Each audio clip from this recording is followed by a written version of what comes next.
Viewers সবাইকে all Bangla ট্রিক্সের পক্ষ থেকে শুভেচ্ছা। আশা করি সবাই ভালো আছেন।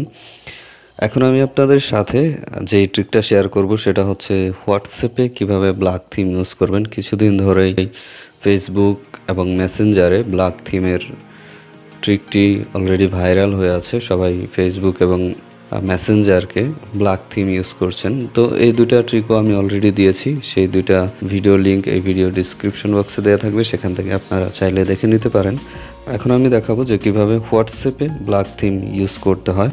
তো এর জন্য আমি আপনাদের আগে দেখিয়ে দিচ্ছি ব্ল্যাক থিমটা আসলে কেমন হবে। আমরা যেই হোয়াটসঅ্যাপ ইউজ করি সাধারণত এরকম থাকে। আর হোয়াটসঅ্যাপের ব্ল্যাক থিমটা ফেসবুকের মতো পুরোটা হয় না, যেমন ফেসবুকে পুরোপুরি অ্যাপের কালারটাই চেঞ্জ হয়ে যায়, বাট হোয়াটসঅ্যাপে সেভাবে হয় না। আমি দেখিয়ে দিচ্ছি। হোয়াটসঅ্যাপের ব্ল্যাক থিমটা মূলত এরকম হবে, আপনার চ্যাটের যে ব্যাকগ্রাউন্ড সেটা এইভাবে ব্ল্যাক হয়ে যাবে।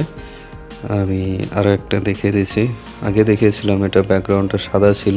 তো এইভাবে আপনি যদি চান যে আপনার হোয়াটসঅ্যাপের ব্যাকগ্রাউন্ডটা এভাবে নাইট মোড করতে চান, তাহলে দেখুন আমি আপনাদের দেখিয়ে দিচ্ছি কিভাবে করতে হয়।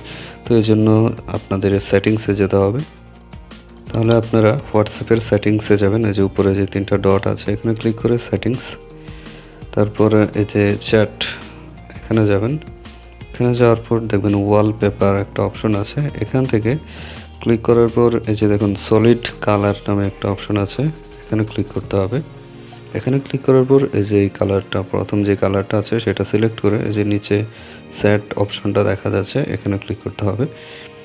তারপরে দেখুন এটা হয়ে গেছে।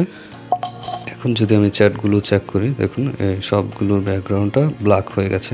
ট্রিকটি দেখার জন্য ধন্যবাদ।